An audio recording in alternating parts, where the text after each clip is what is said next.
Bonjour à toutes et à tous, je suis Sophie. Je suis Anne-Sophie. Et aujourd'hui, nous allons explorer un thème qui revient souvent dans le parcours de Flamme Jumelle, les illusions que nous créons autour de cette expérience et ce qu'elles nous apprennent sur l'ego. Ce chemin, aussi beau soit-il, fait souvent remonter des blessures profondes. Et ces blessures activent l'ego, cette partie de nous qui cherche à se protéger, à contrôler, à comprendre. Mais en apprenant à reconnaître ces manifestations de l'ego, nous pouvons aller au-delà des illusions qu'il crée et avancer vers plus de conscience et de paix intérieure. Exactement. Et ce qui est fascinant dans le parcours Flamme Jumelle, c'est qu'il agit comme un miroir incroyablement puissant. Il met en lumière nos insécurités, nos attentes, nos blessures vraiment les plus profondes. Et bien souvent, l'ego réagit en construisant des histoires, des illusions pour donner un peu du sens à tout ce qui se passe. Par exemple, on peut se dire: alors si je fais tout parfaitement, l'autre va finir par revenir. Ou bien encore,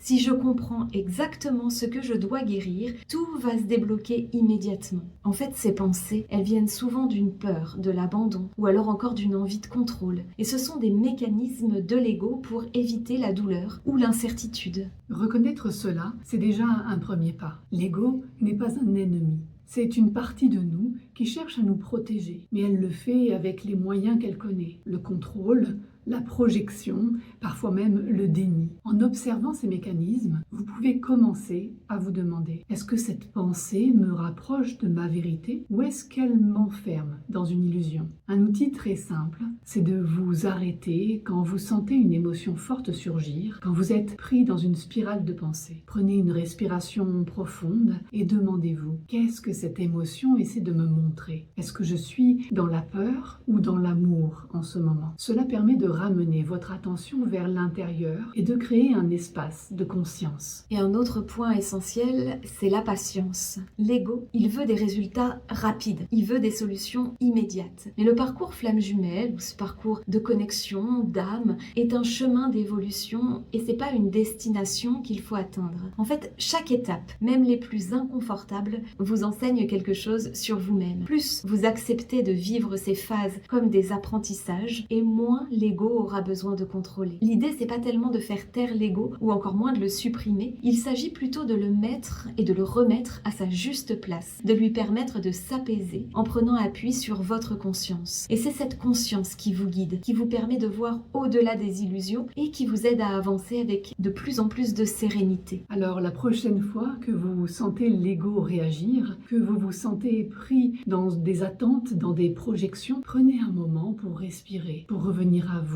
Demandez-vous: qu'est-ce que je peux apprendre de cette situation? Et surtout, rappelez-vous que chaque défi sur ce chemin est une opportunité de croissance. C'est une opportunité de grandir, d'apprendre à vous aimer davantage et de renforcer votre connexion à votre essence. Merci d'avoir partagé ce moment avec nous. Si vous avez des questions ou des expériences à nous partager, des réflexions, laissez-nous un commentaire. Nous sommes là pour échanger avec vous. Prenez grand soin de vous. À très bientôt. À bientôt.